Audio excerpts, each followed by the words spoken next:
This is a Fusion 360 tutorial for absolute beginners. I'm going to show you how you can make your own 3D printable name tag and just all of the basics of the software that you need for modeling. You're going to start by opening up Fusion.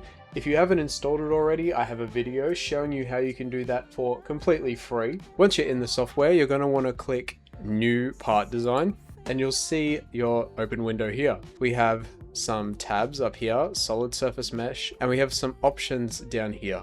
The first thing we're going to do, however, is come to this Units tab here. As you can see, when you hover over it, you get a little option to change active units. When you click on that, over on the other side of the screen, the Change Active Units box is going to pop up. Here, when you click on it, you can select whatever you're working in. I'm going to be working in millimeters, so it's best if you do too. And click OK. Then you're going to come up to the left to this weird looking box up here and click it. You're then able to select which plane you'd like to sketch on. I'm going to select this plane here. And you can see this top bar has now changed with different tools that you can use for the sketching environment.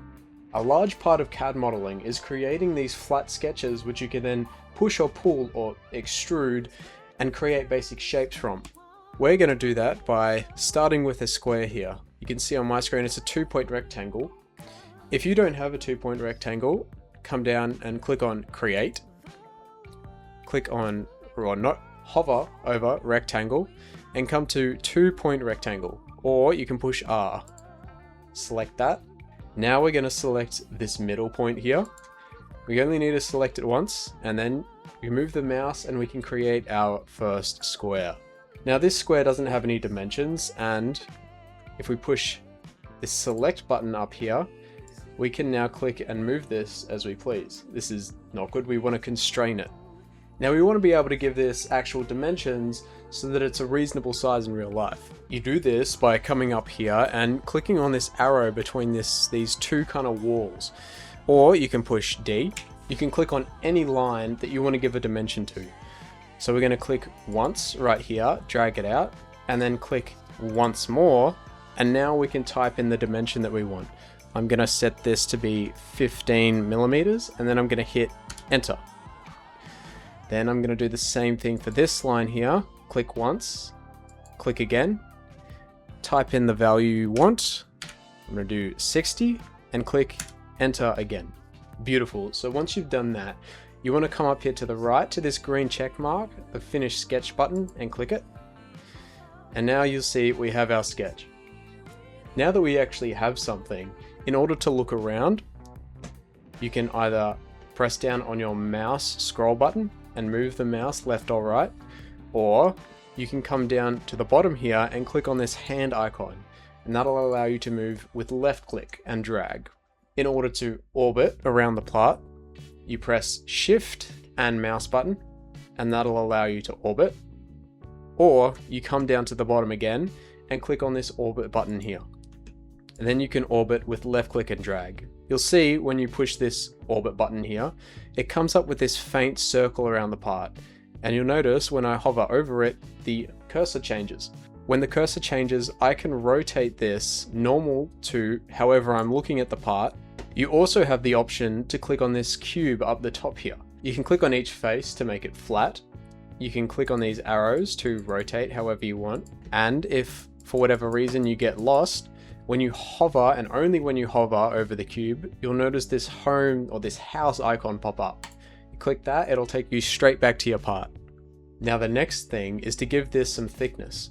So we're going to come up to this top left area and we're going to click on this block with the arrow next to it, the extrude button. You click that, you see you can either type in a value and hit enter, or you can grab this arrow and drag up. I'm going to make this, let's say 3 millimeters thick.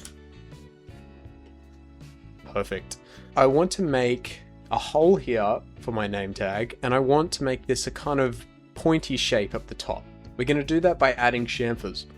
Now in CAD software, there are 3 different things that you can select. You can select faces, you can select edges, or you can select points or vertices.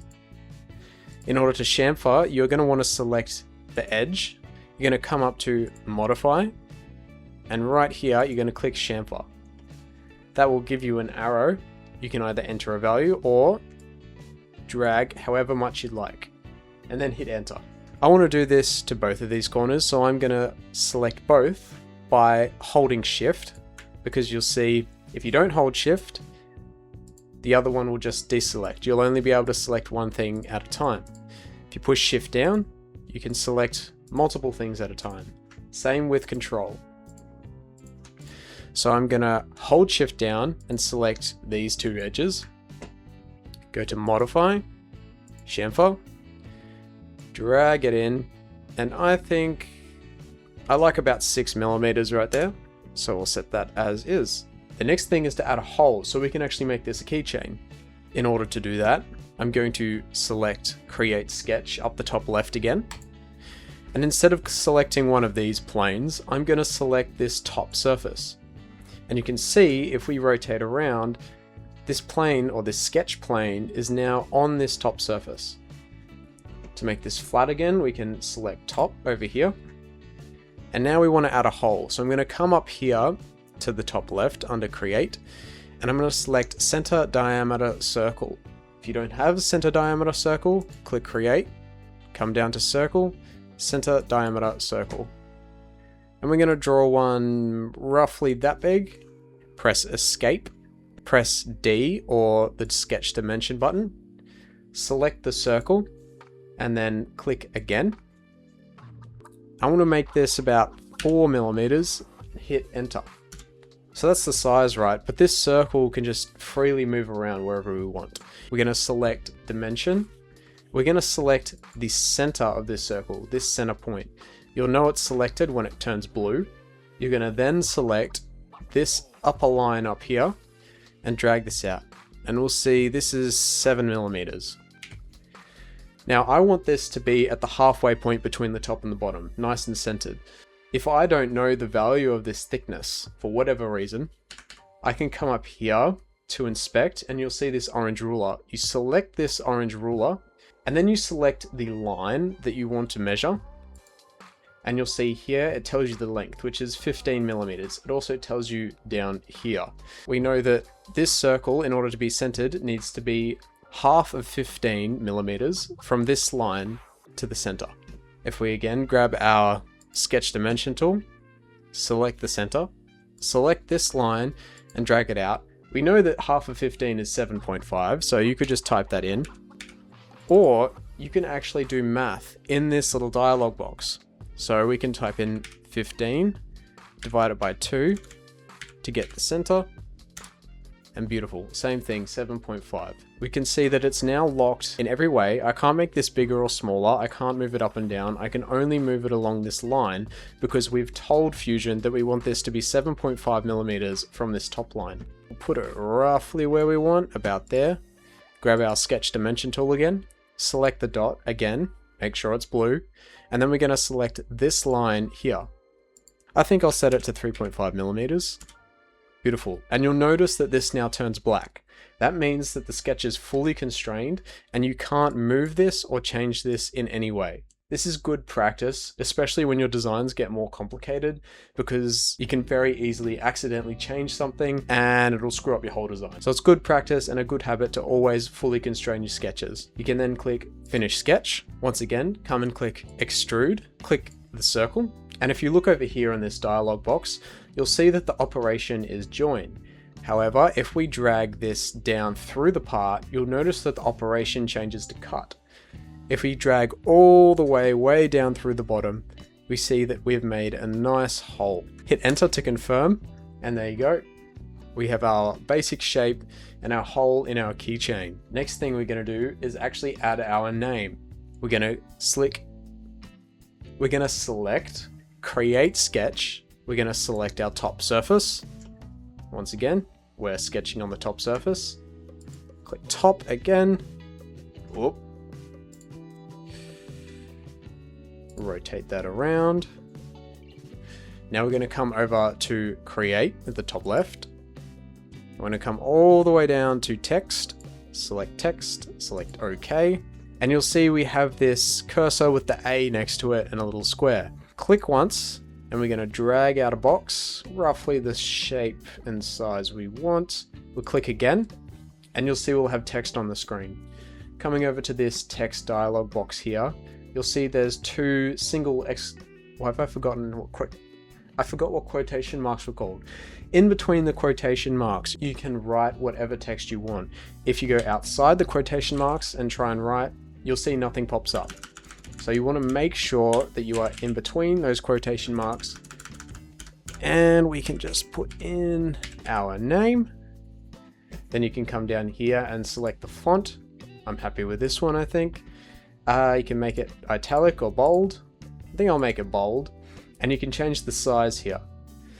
I think we can make this maybe a little bigger. A little too big. If you ever click out of it, you can double click the text again inside the sketch, and it'll bring this box back up. You can change the character spacing here too if you want characters to be a bit wider apart. I don't, so I'm going to leave it at 0. You can flip or mirror this if, say, you wanted to create some sort of stamp, and you can play with the alignment here. All of this looks okay to me, except I might go back to 14. And then I'm going to hit OK. Now, making sure I'm on the select tool, I can now move this text around however I want. I think I'm going to put it right about there. Now we can just come to the dimension tool and make a couple of dimensions here in order to properly constrain this. So we'll say 7mm, maybe 7.5. Yeah. We can then click Finish Sketch. And you'll see here, we can see our text. If you can't see your text, come up to Sketches, click on this little arrow here. Make sure that the sketch with your text is set to visible. Click on the text, click on Extrude again. Now we have a choice here. We could either create a boss and extrude upwards, or we could cut all the way through. Now cutting all the way through would leave this floating bit in the A. So I am just going to cut maybe 1mm deep. I think that looks good. I'll select OK. And there we have it. Our text is placed. We can see it's nicely cut out. Only thing I'd like to change is these corners all look a little bit sharp. So I'm gonna select them. Shift, left click, select. You can move around, pan, rotate, orbit. As long as you press Shift again by your next selection, you'll keep selecting multiple things. Beautiful. With all those selected, we can come up here above modify to this fillet here, or you can click modify and get fillet here, or you can press F. I'm going to select this one and I'm going to drag our arrow in. I think I want right about there, 2.5mm. Okay, that text isn't centered.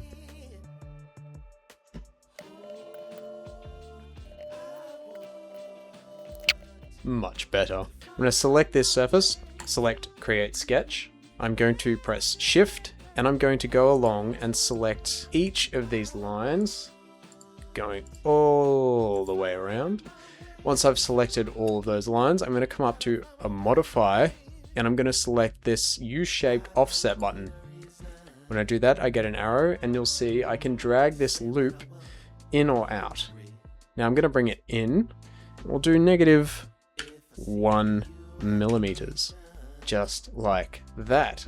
I'm going to select Finish Sketch, come back to Extrude, select this out a bit, and we're just going to extrude it maybe 0.8mm should be good.